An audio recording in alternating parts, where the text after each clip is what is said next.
Mes bien-aimés, bonjour. Bonjour à toutes et à tous. Mes bien-aimés dans le Seigneur, Jésus-Christ est puissant et notre bouclier. Il s'appelle Emmanuel et notre victoire. Il est notre rocher, il est notre fondement solide et notre source de sécurité. Nous pouvons compter sur sa présence et sa force inébranlable. Bien-aimés dans le Seigneur, je vous salue tous dans les noms précieux et merveilleux de Jésus-Christ. Je suis ravi de nous retrouver encore pour partager ce message intitulé La vraie face du combat spirituel. Titre tiré dans l'épître d'Éphésiens 6, versets 10 à 18. D'abord, prions. Seigneur Jésus-Christ, le Dieu de bonté et de miséricorde, la gloire te soit rendue, mon refuge et mon protecteur, c'est toi. Je te rends des actions de grâce. Merci pour ta présence et pour ton assistance durant ces messages. Que ta main repose sur nous, ton sang nous couvre pour la gloire de ton nom. Laisse que toutes les choses te glorifient pour l'unique gloire de ton nom, au nom puissant de Jésus-Christ de Nazareth. Amen. Mes bien-aimés, j'ouvre la parenthèse. L'apôtre Paul, dans sa lettre aux Éphésiens, parle de la bataille spirituelle. En d'autres termes, la guerre des esprits. Les conflits internes auxquels les enfants de Dieu nous confrontons nous-mêmes, ces conflits peuvent se manifester par des désirs opposés, des valeurs conquérantes ou des pensées et des émotions contradictoires au sein d'une personne. Il peut s'agir de conflits entre nos désirs et nos croyances, notre nature pécheresse et notre désir de vivre une vie qui plaît à Dieu, ou nos propres faiblesses et forces. Les conflits internes mettent en évidence la lutte entre la chair et l'esprit et la nécessité pour nous de s'aligner constamment sur la volonté de Dieu et de chercher la transformation spirituelle. La parole de Dieu enseigne que, grâce à la puissance du Saint-Esprit et à s'appuyant sur les conseils et la force de Dieu, nous pouvons surmonter les conflits internes et vivre une vie en harmonie avec le but et le plan de Dieu. Je ferme la parenthèse. Oui, combattre dans la foi est très important dans la vie des chrétiens. La parole de Dieu nous enseigne que nous sommes engagés dans une guerre spirituelle contre des forces spirituelles et des bastions, des remparts ou des barrières qui cherchent à entraver notre relation avec Dieu et à déformer sa vérité. Cette bataille nécessite une préparation spirituelle minutieuse, avoir de la persévérance, la dépendance à la puissance et à la direction de Dieu. Sur ce, nous sommes appelés à mettre l'armure de Dieu pour résister à la tentation et à persévérer dans la foi qui comprend la vérité, la justice, la foi et la parole de Dieu, afin de tenir ferme contre les stratagèmes du diable. Grâce à la prière, à la méditation de la parole et à la culture d'une relation étroite avec Dieu, nous pouvons lutter efficacement contre les attaques spirituelles et vivre une vie victorieuse dans le Christ. Lisons 2 Corinthiens 10:4. Je lis au nom de Jésus-Christ. Car les armes avec lesquelles nous combattons ne sont pas charnelles, mais elles sont puissantes par la vertu de Dieu pour renverser des forteresses. Pour renverser des forteresses. Beaucoup de gens croient que combattre en esprit et dans la foi sont plus importantes que les batailles physiques, car elles concernent directement l'âme et l'esprit. Elles considèrent comme une lutte contre la force invisible qui cherche à détourner de notre foi et de notre relation avec Dieu. Cependant, il y a aussi des personnes qui privilégient les batailles physiques seulement ou matérielles, car elles peuvent être plus palpables et visibles. Chacun a sa propre perspective et sa propre préférence en matière de combat spirituel. Certaines personnes peuvent croire que la guerre spirituelle n'existe pas dans la Bible. Cependant, le concept de guerre spirituelle est mentionné dans toutes les Écritures. Dans Éphésiens 6 et 12, il est dit « Car notre lutte n'est pas contre la chair et le sang, mais contre les dirigeants, contre les autorités, contre les puissances de ce monde sombre et contre les forces spirituelles du mal dans les royaumes célestes. » Ce verset reconnaît clairement l'existence des batailles spirituelles et nous encourage à enfiler l'armure de Dieu pour se tenir contre eux. De plus, Jésus lui-même a fait face à la guerre spirituelle lorsqu'il a été tenté par le diable dans le désert. L'apôtre Paul nous témoigne son expérience dans une vie chrétienne victorieuse. Ces expériences nous rappellent que même ceux qui ont une foi profonde peuvent faire face à des conflits internes. Mais bien aimé, c'est dans sa vie de tous les jours où l'apôtre Paul exprime sa frustration. Il dit « Car je ne comprends pas mes propres actions » et exprime son désir de faire le bien malgré les luttes intérieures. Il nous dit dans Romains 7, 23b, il est en train de nous dire « Mais je trouve donc en moi cette loi ». Donc une loi spirituelle. Quand je veux faire le bien, le mal est attaché à moi. Et dans le livre d'Apocalypse, on nous dit, car c'est lui qui séduit toute la terre. Car c'est lui qui séduit toute la terre. C'est l'esprit méchant, c'est le diable. Paul décrit les conflits internes qu'il vit en tant que disciple de la loi de Dieu.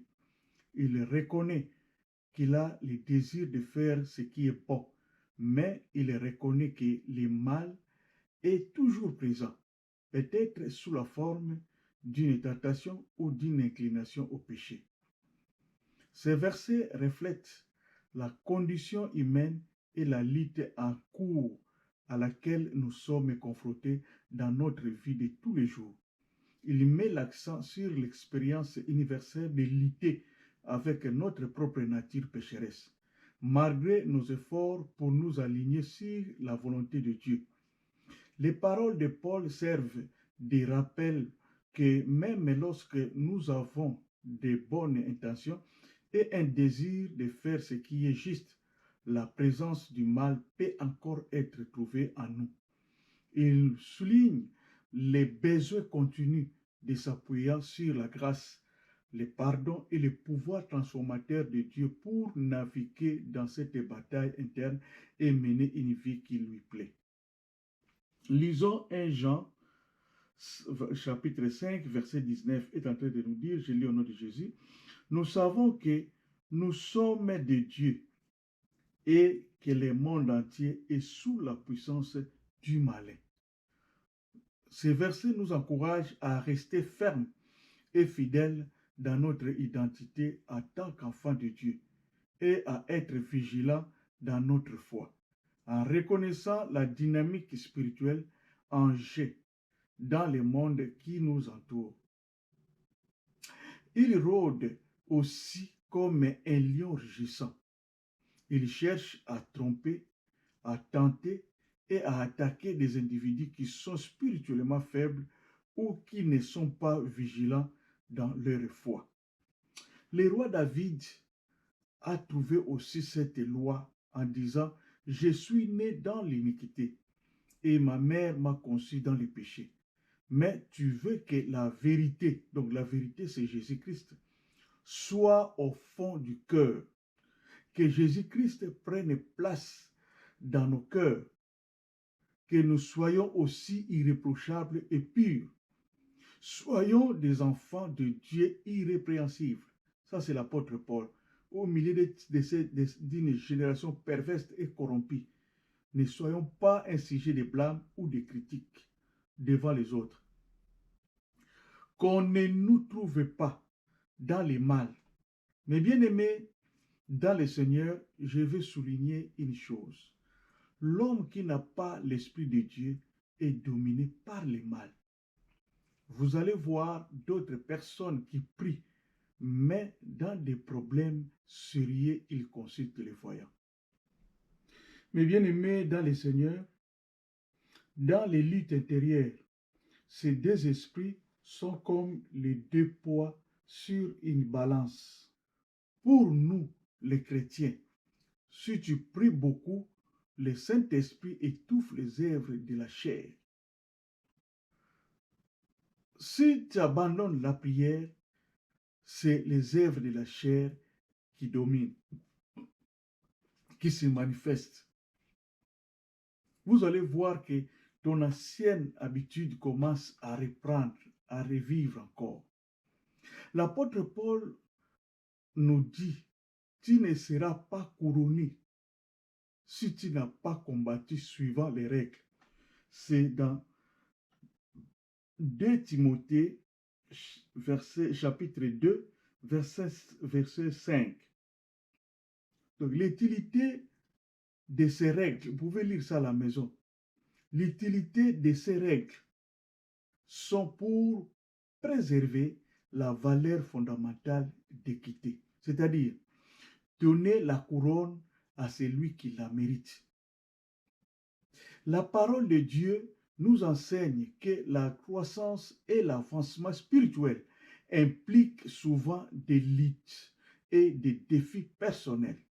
C'est-à-dire, faire face à l'adversité peut conduire à une croissance personnelle, même si cela signifie aller à l'encontre de normes culturelles ou coutumières. Comme Daniel, refuser d'adorer une statue. En d'autres termes, prenons nos distances par rapport aux actions contraires, comme nous dit Ephésiens 5, 11b.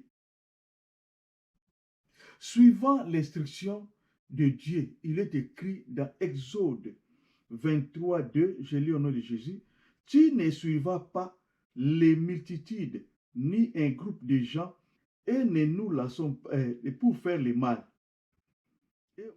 Même lorsque nous sommes confrontés à la pression des autres pour agir injustement, Dieu nous met en garde contre le fait de suivre aveuglément la foule ou d'être influencé par les opinions populaires si cela conduit à participer à des actes condamnables. Mais bien aimé dans le Seigneur, l'apôtre Paul était disposé de faire le bien dans sa lutte intérieure.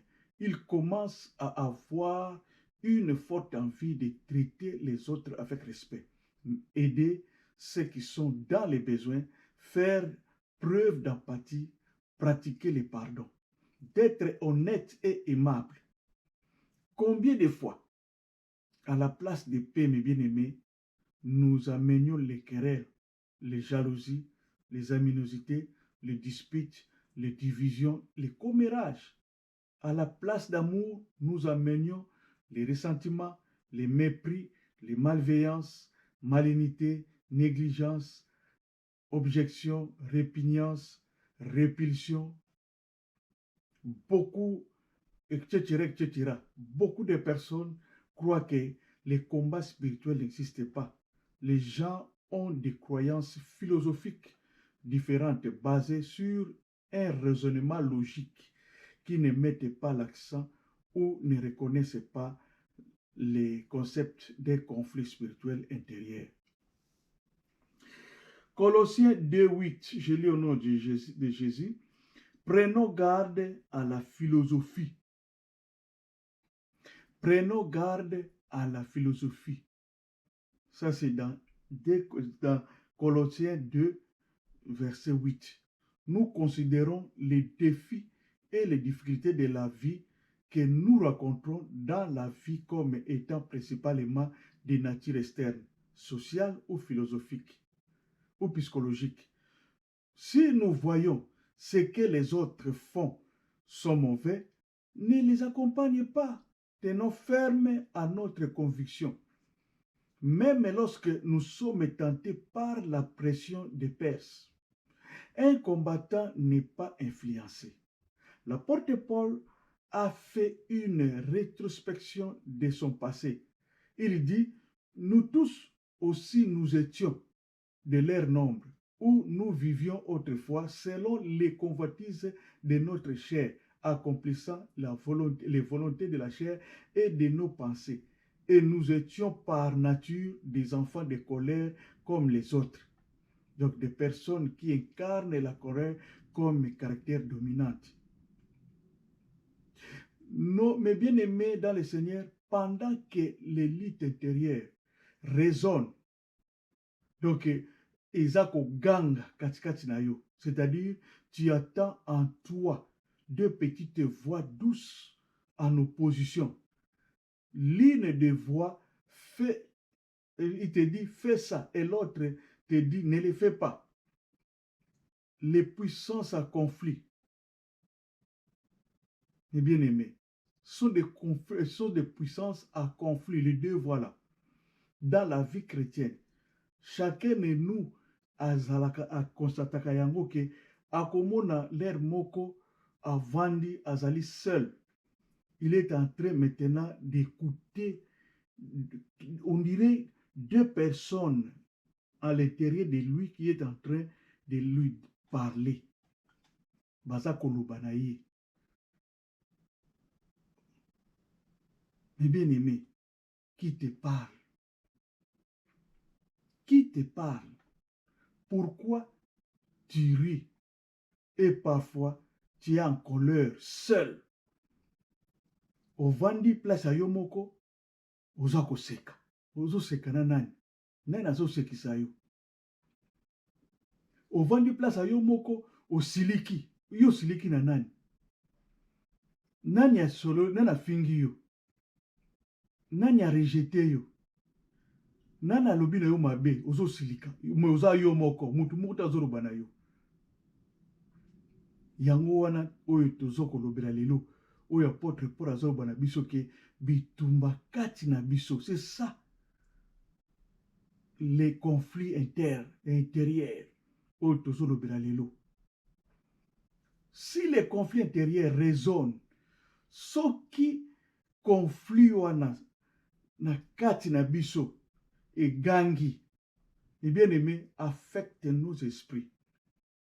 Amène une tempête de pensée. Okomona okomi kokanisa, okomi kozoba décision yo moko sans que muta loba na yo. C'est ça.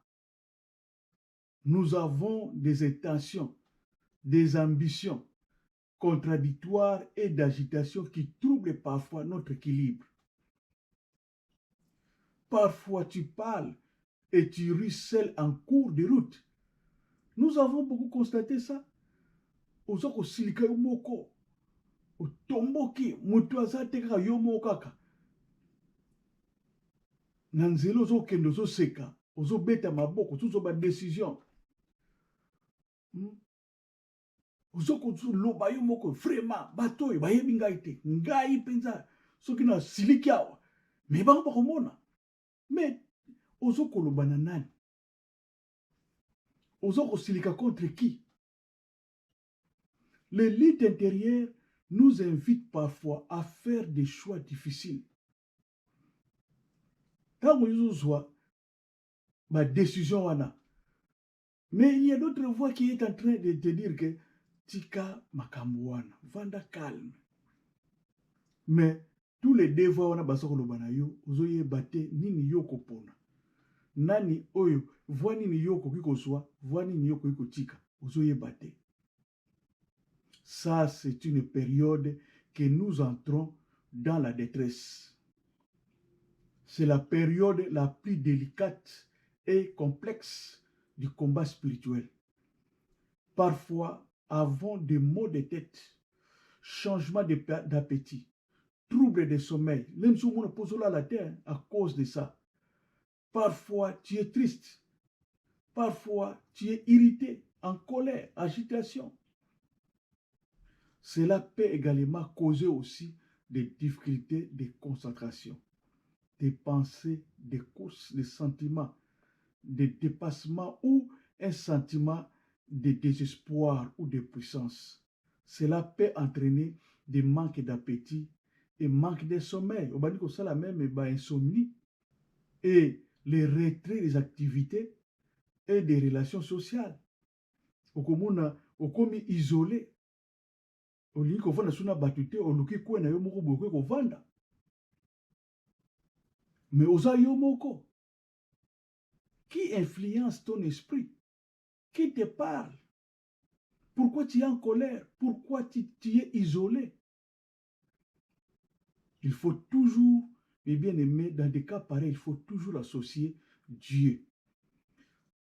Selon Psaume 18, verset 6, je lis au nom de Jésus-Christ de Nazareth. Dans ma détresse, j'ai invoqué l'Éternel. J'ai crié à mon Dieu. De son palais, il a entendu ma voix et mon cri est parvenu devant lui à ses oreilles. Dans la détresse, voilà David, que dans la détresse, j'ai crié à l'Éternel. Dans des situations pareilles, mes bien-aimés, il ne faut jamais passer beaucoup de temps seul à raisonner. Il faut crier à l'Éternel. Il faut crier à l'Éternel. Mes bien-aimés, faire face aux conséquences de ces choix, en fin de compte, à façonner notre caractère, notre comportement et à définir notre personnalité et notre influence extérieure. Il est dit dans Hébreux 10, verset 38, je lis au nom de Jésus, mon juste vivra par la foi. S'il se retire, mon âme ne prend pas plaisir. Dans des cas pareils, souvent, vous allez voir des gens, ils n'arrivent plus à prier. À commis découragé, à commis déçu. Parfois, peu comme on a dans la prière. Soko tournier au lobby, je suis dans la prière. Il est dans la prière seul. Mais parfois, il s'agit d'un échappatoire, mais il n'est pas dans la prière. Dans ces cas, nous avons besoin d'un élément parmi les fruits du Saint-Esprit. Si vous êtes dans des situations pareilles, il faut avoir la maîtrise de soi. Car, mes bien-aimés, l'émotion agit comme un enfant favorisé qui obtient toujours ce qu'il veut en quelques cris devant sa mère. Vous voyez, lorsque tu es dans l'émotion, tu peux faire n'importe quoi. Si tu n'as pas le Saint-Esprit, tu manques même la maîtrise de soi. Et après, tu regrettes. Comment on dit ça? Ah, pour la ligne, ça liboui. Et c'est le mot que les caca 1, 2, 3. Mais lorsque ça vient, lorsque bandit ont manifesté, tu peux faire quelque chose de grave. Nos pensées jouent aussi également un rôle dans la prise de décision. Elles peuvent influencer les choix que nous faisons et les actions que nous menons. Comment faire les choix dans l'élite intérieure? Lorsque nous sommes confrontés à des luttes intérieures et qu'on cherche à prendre des décisions, ne t'appuie pas sur ta sagesse. Ayez la maîtrise de soi. Maîtrise-toi. Parce que la parole de Dieu est en train de nous dire, la bouche de l'insensé cause sa ruine. La bouche de l'insensé cause sa ruine. Comme Paul nous dit, moi aussi, je lutte ou je combats également contre les péchés et la tentation. Malgré nos meilleures intentions et nos efforts, mais nous pouvons nous retrouver à ne pas passer à la hauteur et à faire des erreurs.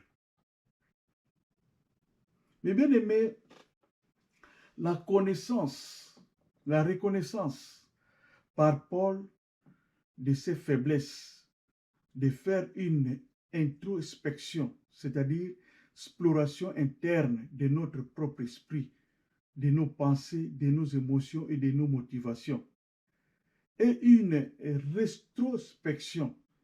Donc, c'est l'exploration interne sur le passé,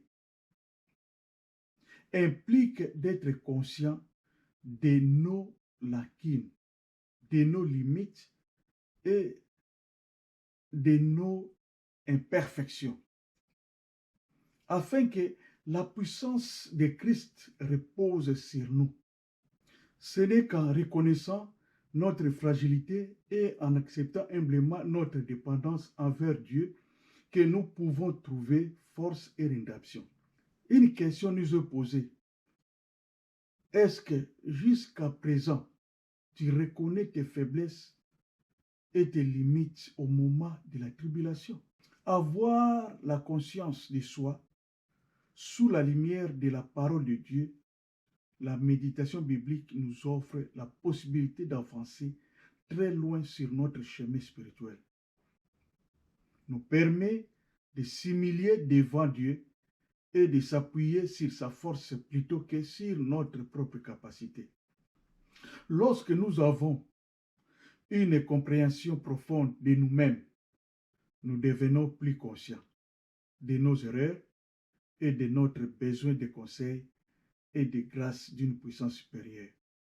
Cette conscience favorise l'humilité, car nous nous rendons compte que nous ne sommes pas des êtres infaillibles et qu'il y a une plus grande sagesse et autorité au-delà de nous-mêmes.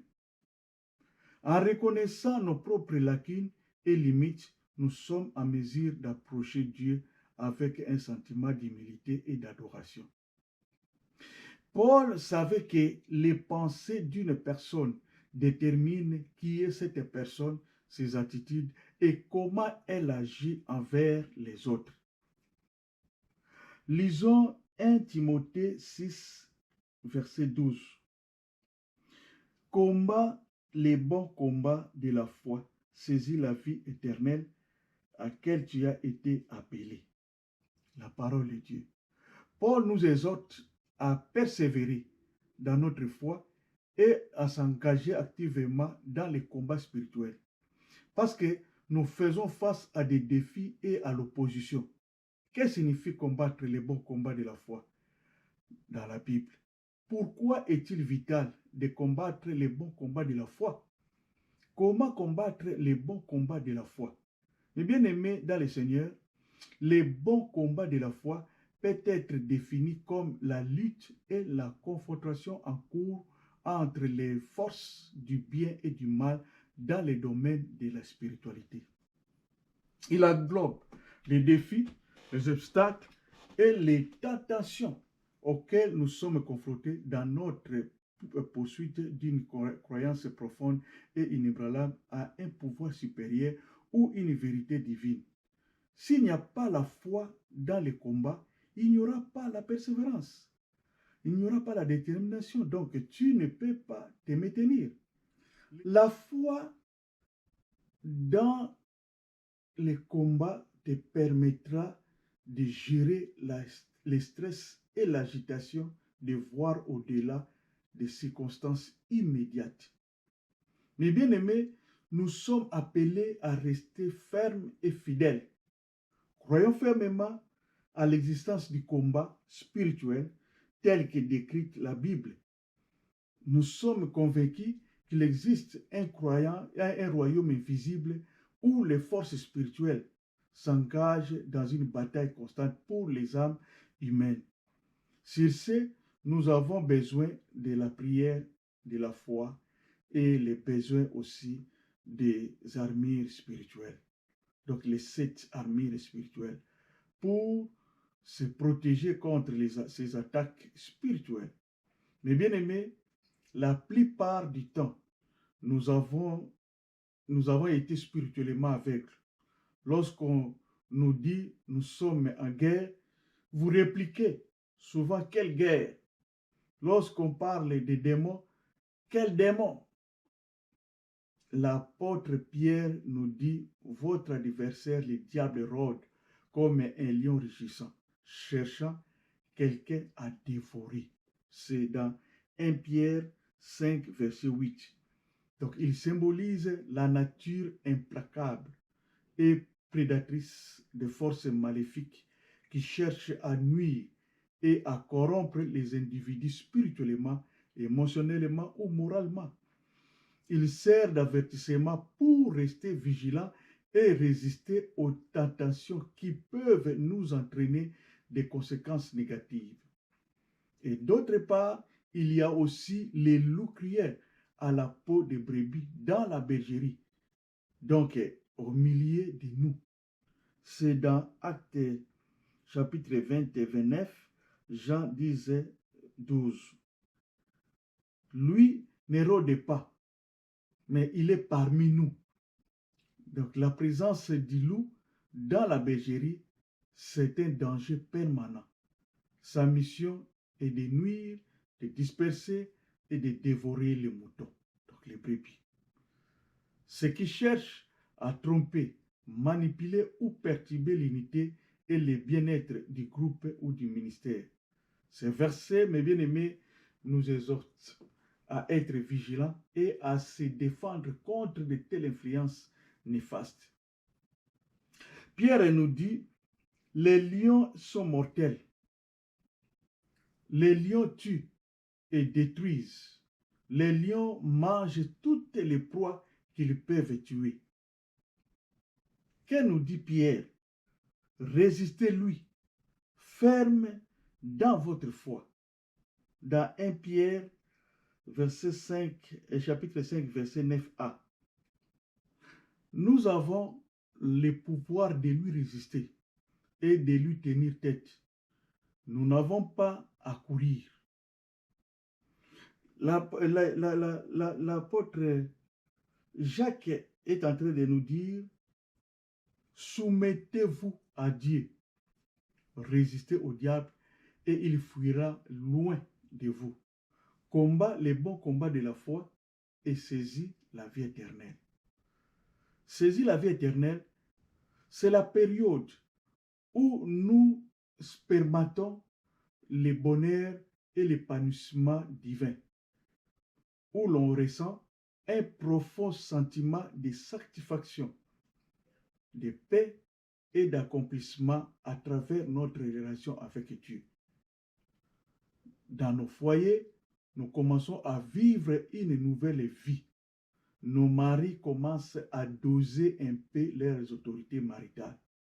Cette joie et cette satisfaction vont au-delà des simples plaisirs terrestres et sont enracinés dans la connaissance d'être aimé, pardonné et guidé par Jésus-Christ. Nous sentons que le caractère de nos liboso au muna uchaka lisusu kate mais okomuna kaka ozalaki mutakanda kande ezaka lisusu te otakumukabo oh mais mutu azalaki soko lobi kabo ya siliki boko sikoyo ndenge nini akomi ko maîtriser ba makambo mutu oyo azalaki mutu convoitise mais sikoyo tomoni ki a changé atongaka lisusu te afingaka lisusu te bilula lula pa na ezaka lisusu te. C'est ça. C'est en train maintenant de goûter le royaume des cieux. Paul disait, j'ai terminé ma course et j'ai gardé ma foi. Paul était fidèle à Dieu même dans les épreuves et avait joué selon les règles de Dieu. C'est un fait bien connu que la vie éternelle passive se réfère à une existence sans fin, malgré pas l'apaisement et la tranquillité peut être encore meilleure que les expériences terrestres les plus agréables.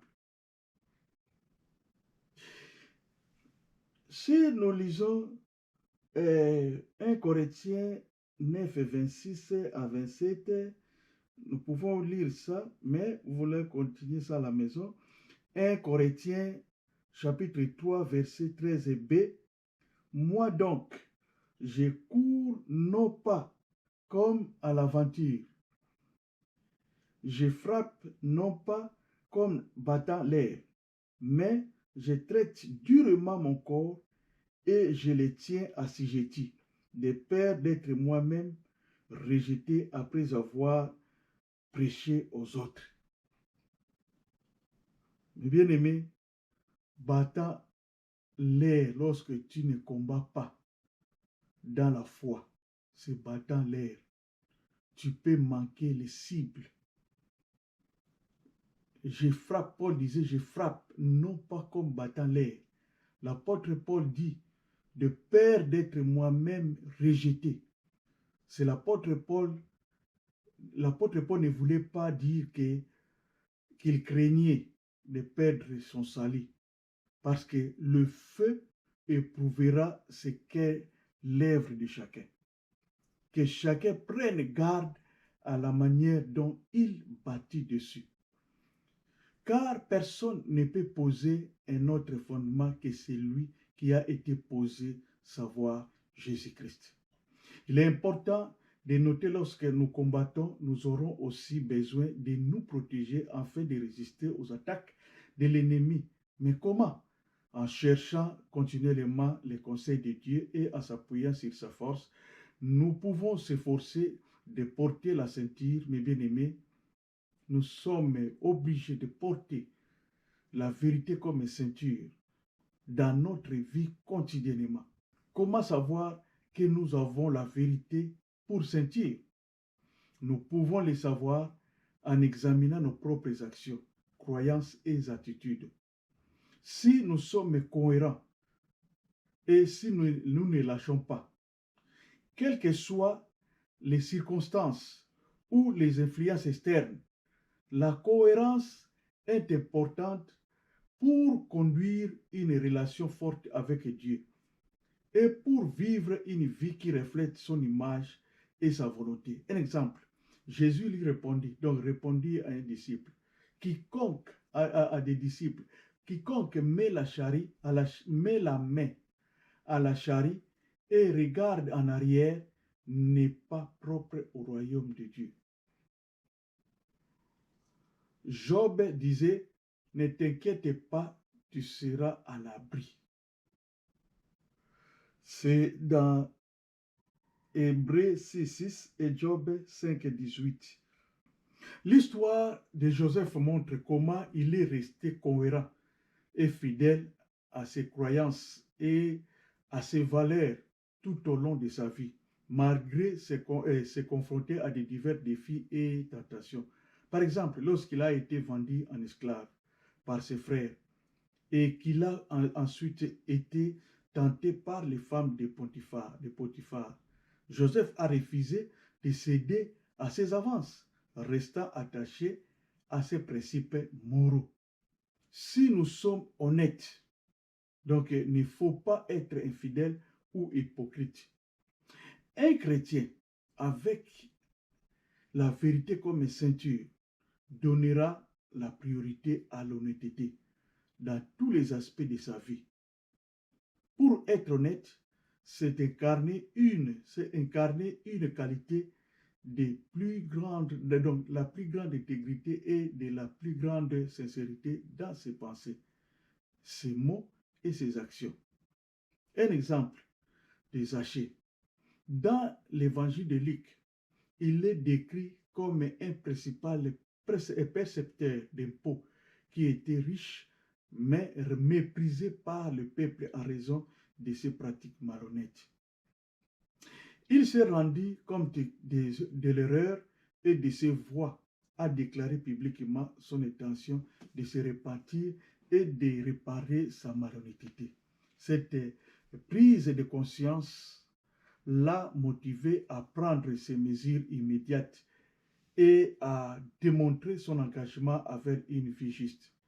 Comme une démonstration tangible de son repenti et son engagement avec la justice, Zachée a promis de donner la moitié de ses biens aux pauvres et de rembourser 4 fois les montants qu'il avait trompés à quiconque. Ce véritable acte d'honnêteté et de repentance a montré la transformation et l'engagement de Zachée à vivre une vie juste. Jésus a reconnu son honnêteté et en déclarant aujourd'hui, le salut est venu dans cette maison. La vérité, comme ceinture, il faut avoir aussi le discernement. Donc, les prudents, la Bible est en train de dire, les prudents réfléchissent à ses pas. Quand la prudence fait défaut, le peuple tombe. Un chrétien avec la ceinture comme la vérité comme ceinture aura la capacité de discerner entre la vérité et les mensonges. Cela nécessite une compréhension ou une sagesse profonde. Il s'agit d'évaluer attentivement les informations, les situations et les personnes, tout en tenant compte des multiples perspectives et des facteurs. Ils seront ancrés dans la parole de Dieu et s'appuieront sur les conseils du Saint-Esprit pour reconnaître et rejeter les mensonges et les faux renseignements. Un exemple dans 1 Roi 3, versets 16 à 28. Ce passage, vous pouvez lire ça à la maison, mais ce passage raconte l'histoire du sage jugement du roi Salomon dans un différend entre deux femmes prétendant être la mère d'un bébé. Dans cette histoire, deux femmes sont venues à Salomon avec un bébé, chacune prétendant être sa mère.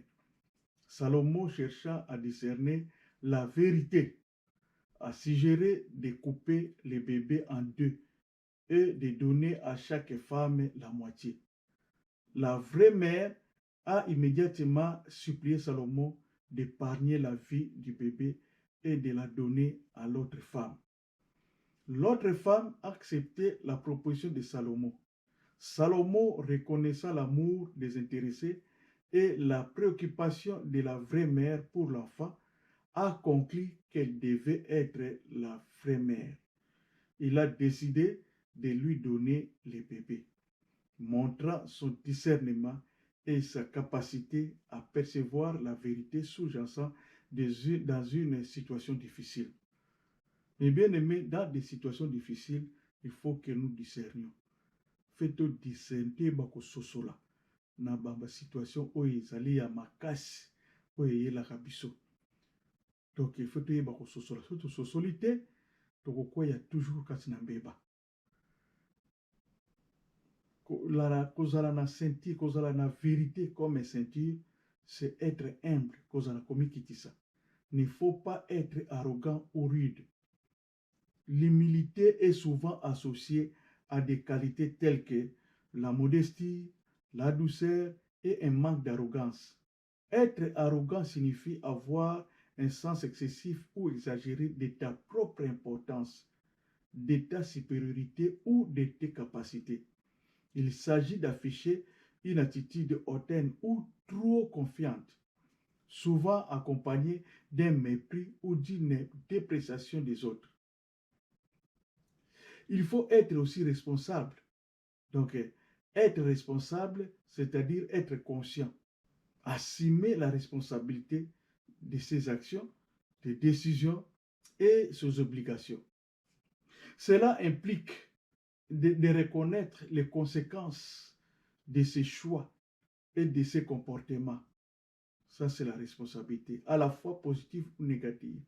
Un exemple, bien sûr, dans la Bible, après que David ait commis l'adultère avec Bathsheba et organisé la mort de son mari, le prophète Nathan a confronté David à ses actions et l'a tenu responsable de ses péchés.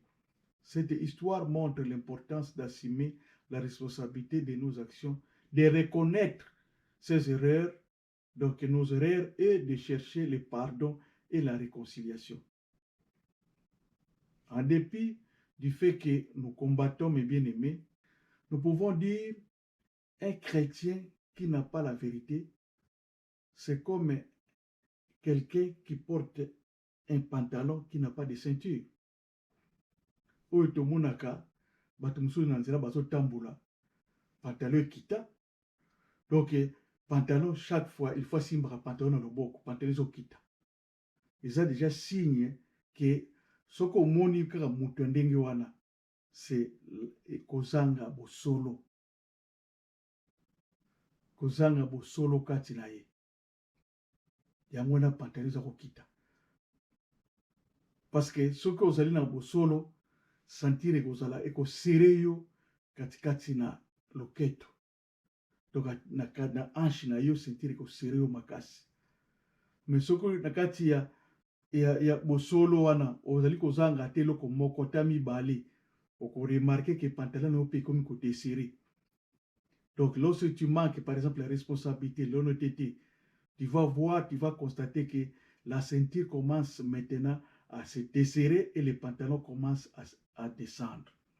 Pour finir, en dépit du fait que nous combattons nos problèmes par la foi, et ça nous accorde beaucoup de délivrance, car nous avons besoin de la persévérance et de la ténacité afin qu'après avoir accompli la volonté de Dieu, nous obtenons ce qui nous est promis. Mais bien aimés, repentons-nous de ne pas avoir combattu dans la foi. Il faut que nous entrons dans la repentance. Si tu sais que tu combats seulement par tes gestes et que tu es superficiel au moment du combat, il faut entrer dans la repentance. Et après avoir entré dans la repentance, nous pouvons briser et renverser et chasser tout ce qui nous amène dans la distraction et tout ce qui nous amène à être toujours superficiel dans la prière. Prochainement, nous allons apprendre d'autres armures pour nous protéger contre les attaques lors des combats spirituels. Que Dieu bénisse sa parole. Amen.